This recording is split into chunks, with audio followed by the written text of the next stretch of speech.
This week's Disgruntled Gamer Rant. Let's talk old school Final Fantasy first. All right. Let's talk about Final Fantasy 1 that came out on Nintendo back in 80. Boy, you already know I'm going to have to pull out my sword on TikTok for this one because they're like, what are you talking about? Yep. So let's talk about old school. You know, where the magic started with SquareSoft. When you saw a SquareSoft game, not even just Final Fantasy, right? Yeah. You saw Secret of Mana, Secret of Evermore, Chrono Trigger. You already knew it was going to be a good story, at least.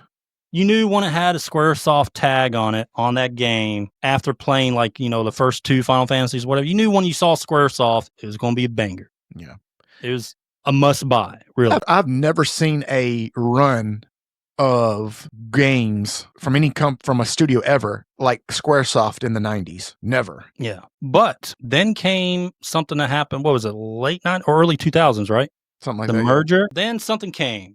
The merger of SquareSoft and Enix. Now, Enix was still not as good as SquareSoft, but it was its good standalone company with all your Dragon Warriors or Dragon Quest, right? You had some other ones that were actually under the radar RPGs like Seventh Saga and stuff like that. They had the RPG market too, just not near as good as SquareSoft had. Correct. So this weird merger that they eventually became Square Enix. Now, when it became Square Enix, we got... What? When did Final Fantasy X come out? Final Fantasy X came out in 2001, maybe? Final Fantasy X. So let's look this up. 2000 or 2001. Yeah, so they were not... No, they were just... Yeah, okay. Yeah, they were just Square still at this time. Square Enix formed in April of 2003. Yeah, 2003. So they were still SquareSoft.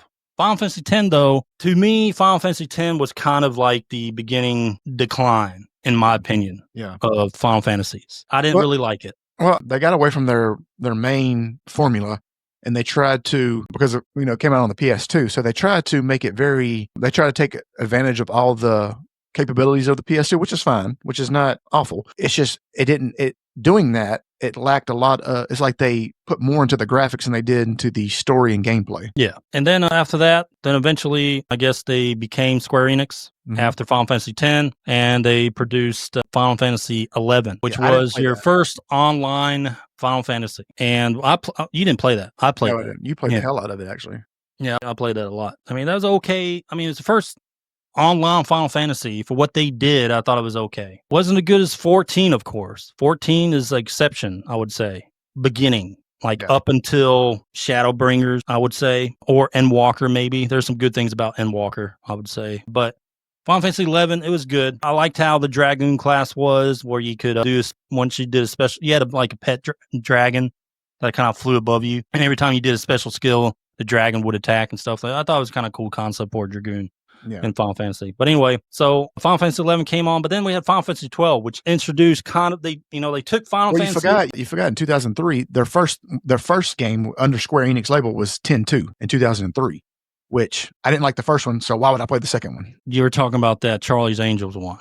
Which one? Yeah, 10-2. Yeah.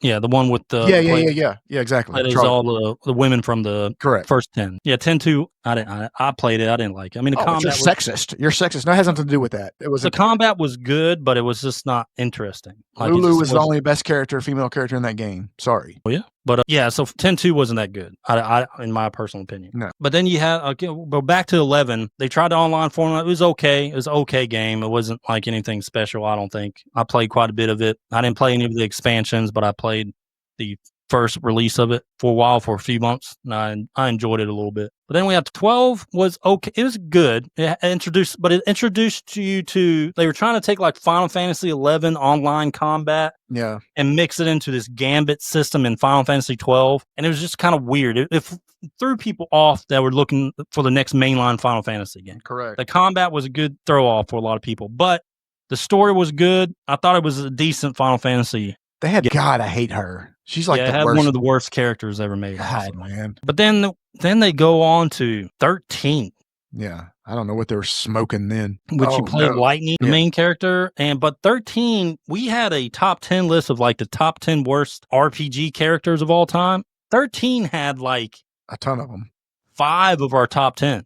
Like they had just annoying characters. There was no magic. It was very bland, lame game. The story wasn't good. But you say this on Twitter or TikTok and people will just light you up. But it wasn't a good Final Fantasy game. It wasn't. It was terrible. Nope. I hate it. Then we go to Final Fantasy XIV, the first release of Final Fantasy XIV. I'm talking about the initial release of the first Final Fantasy XIV. I remember me and you playing this, and we were like, because usually, here's the thing: is like I can always tell when you're into a game, and vice versa, is because like we would always call each other, "You ready to get on?" Dude, we like played it, and we like didn't hear from each other. It was that bad. Yeah, it was like almost a chore to play it because like we were trying to find something good about it. Yeah. So the first Final Fantasy XIV, it went so downhill that they had to turn the server off. Yep. They had to shut it down. And they even had an in-game event that shows you basically the whole world pretty much blowing up to end the game. So what they did was they created another studio, brought in a studio called Creative Business Unit 3. And this is where we were introduced to Yoshida Naoki. He's the director and producer now of Final Fantasy XIV, The Realm Reborn. This guy and his team saved the game. Saved the game so well, it actually became one of the most popular MMOs today. Yeah. And this goes up to The Realm Reborn, goes up to Heaven's Ward. Fantastic expansion. Yeah. It brought that old school kind of Final Fantasy feel back into the online portion. The Realm Reborn kind of introduced you to like the Magitech, the Final Fantasy VI kind of feel. Because you had Magitech armor and they brought in but they did that for every expansion. They brought in things from past Final Fantasy games that people could remember.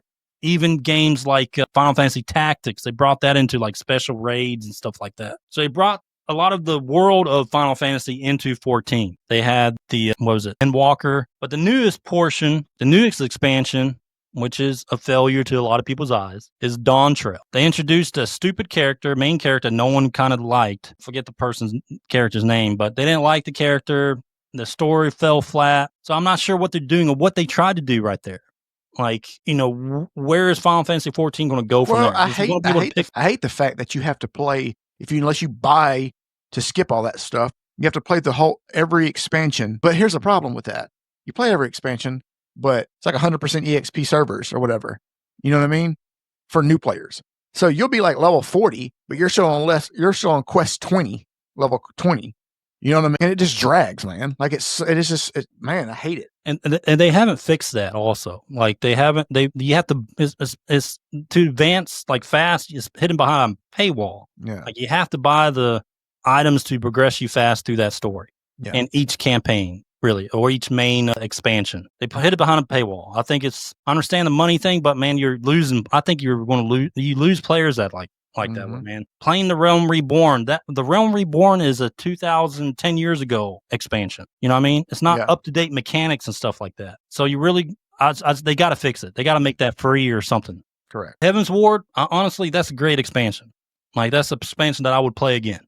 I liked Heaven's Ward. One of their things is actually one of our top 10s. But anyway, so for Dawntrail, they hired this theater guy named Hiroi and to help write the Dawntrail expansion. He was coming straight from the theater. It fell flat. They had this lame character called Lamont. They introduced character. No one liked the story where it was going. They got away from a lot of the Scion stuff. You were part of the Scions. Yeah. And you fell in love with all those main characters that were part of that main story leading all the way up to Endwalker, right? Yeah. Towards the end of Endwalker. So it has a great story, good story for MMO. But anyway, Dawntrail fell flat. Now let's talk about Final Fantasy 15, Grant. Oh God, let's not. Stand By Me, pushing a car with your bros.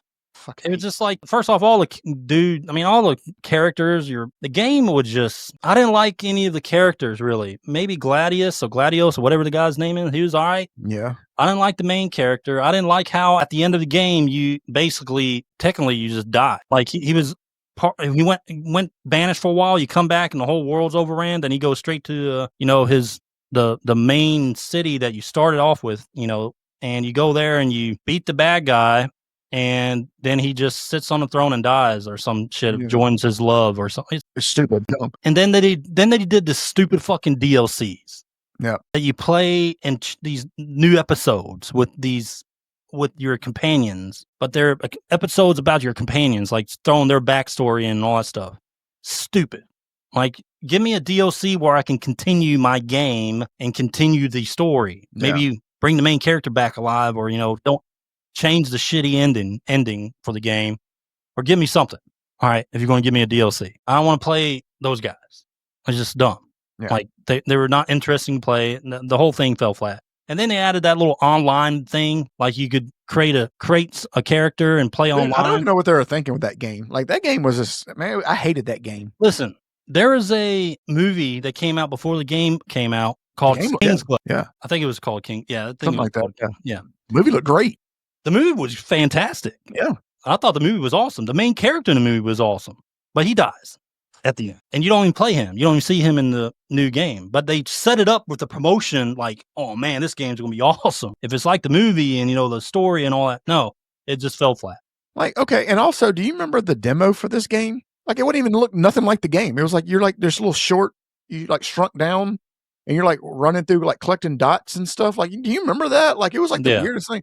I was like, what the fuck is this? What is this? They released a 16-bit version of the game, except it was like a different thing, like a side story. The 16-bit version was better than the main game. That's how shitty it was. But some people will defend Final Fantasy 15. Oh, yeah. Like it's great. I thought the summons in the open world were cool when you could summon them. You didn't kill things fast enough. It's true. But I mean, once you get to a point to where the graphics are going to be good, the summons are going to look good. I mean, yeah. And let's end it here with Final Fantasy 16 and go into what everything's missing when it comes to new Final Fantasy. Final Fantasy 16 story. Game of Thrones yep. Yeah. Great story. Cool looking main character. Clive, I thought he was a great design. I thought he was just a badass character. Throughout the entire game, seeing his growth, when his brother dies or he thinks he killed his brother or whatever. His brother dies and he thinks it's Ifrit. Finally, he realizes who he is and he embraces basically what he did. And finally, he gets to meet his brother's actually alive and all that stuff. But I thought it was a great Final Fantasy story. Yeah. The combat, the Devil May Cry action combat, it was cool, but I just don't think it belonged. I just don't think that is if you're going to go that route, you got to add more RPG mechanics. Correct. To the game. If you're going to do that route, if you're going to do that action combat, you got to add where you can play different characters, build those characters, make them into a specific class, what I mean? And it's just that combat and just being focused just on Clive, I think that fell flat and why the game didn't succeed overall. Yeah. Dude, the boss fights, the Titans, when you fought Titan, the icons or whatever. Yeah. Shiva looked cool, which ended up being your love. Yeah. But I just thought the icons were great. Like those icon fights and you're fighting as dude. I mean, they were when you can fly around stunning. And stuff like that. Yeah, it was good. Now, a disclaimer, because I know we're going to get this, because people one, they don't read, and two, they're going to be like, well, Square Enix made, we're not talking about Square Enix. We know about _Nier Automata. We know about, Star Ocean. We know about Romancing Saga. We know about, what else? Dragon Quest. Not Dragon Age, Dragon Quest. We know about that. Square Enix had some good games during this. They had a shit ton of DS ports, but this isn't about Square Enix. This is about Final Fantasy. Yes. So Grant, the question is, I mean, we kind of went over, but like, how do they bring the magic back? How do they bring the Final Fantasy VII? Wow. Revolutionary games, trendsetters. Well, first of all, they got to stop with the fucking remakes. Because they're going to make a 9 remake now. That's the rumor. Nobody asked for that. I don't know why you're doing that. It's a great game. But we already automatically know what's going to happen. First of all, Final Fantasy IX is bigger than Final Fantasy VII. So they're going to make this game's going to be even bigger, Yeah. So they got to start with the remakes. They need to focus on a new Final Fantasy game, and they need to go back to the way that it was successful. They need to look at go back to your 16-bit stories. Look at what made these games great. Great story, great side quests, all this stuff in between. And look at the stuff. Then you have to look at what was the games that weren't successful, and don't do that. Go back to what was successful and just work on that. Like that's what they got to start with. They got to get back to basics, man. And if they do that, then the next Final Fantasy potentially has potential to be great, to be a great game. But they got to get back to the basics. And I know that sounds cliche, but nothing there since 1999 or 2000, wherever Final Fantasy IX has come out, there has not been a good game like that since. And don't look at me and say, oh, well, Final Fantasy VII Remake. That's not a new game. It's a remake. Same game. Good games, but it's not our original idea. Correct. They're playing off something that was probably one of the best games ever made. And again, guys, we're talking about Final Fantasy only. Yeah. We know about _Nier Automata. We know about those. We're not talking about those. We get that. We're talking about Final Fantasy only. Simple. You know, I have a feeling that once, I don't know if they're in production of Final Fantasy 17 or they're just biding their time and focusing on all these damn remakes or remasters and stuff like that, which I don't mind if they do stuff like Star Ocean 2, the second story. That was great with the way they did it. HD 2D remake. Fantastic. Yes. Just pretty much the same game, except the graphics updated backgrounds and stuff like that. All right. Music was good, everything. Yeah. Honestly, I liked Dragon Warrior 3 or Dragon Quest 3. Yeah, it is simple, but it's pretty much the base game. Yeah. Except the stupid AB body, whatever. Dumb. And they're coming out with 1 and 2 together. Yeah. But anyway, I think after Clair Obscur Expedition 33 drops. Yep.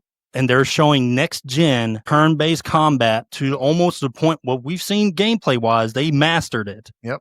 Looks better than any Final Fantasy game we've received in a long time when it comes to being a turn-based Final Fantasy. Correct. Which we haven't had one in years. I mean, you can technically change like the options to like being like set commands and stuff like that, but it's still not real turn-based. Yeah. No. Well, I think when Clair Obscur drops and they see that, they're like, holy shit, we can make a 17 like this. Correct. And they should. And when it comes to a bad guy, don't give me these guys with complicated backgrounds. Oh, we don't know if they're good, they're bad. We don't know. Give me a Kefka. Correct. Give me a Sephiroth. Sephiroth was kind of complicated. No, it wasn't. He found out what he was, and he completely turned into a world-destroying psycho for the rest of the game. Correct. That's what he was. Give me a Kefka, because Kefka was just an asshole and an evil from the beginning. He was just give me one of those bad guys. Yeah. Oh, but it's the new age. You know, you gotta have intricate storytelling. No, just give me a fucking psycho bad guy. Give me a bad guy. But we don't know. Or I wouldn't mind a Kefka, a female Kefka. As long as I don't care if they're male or female, who's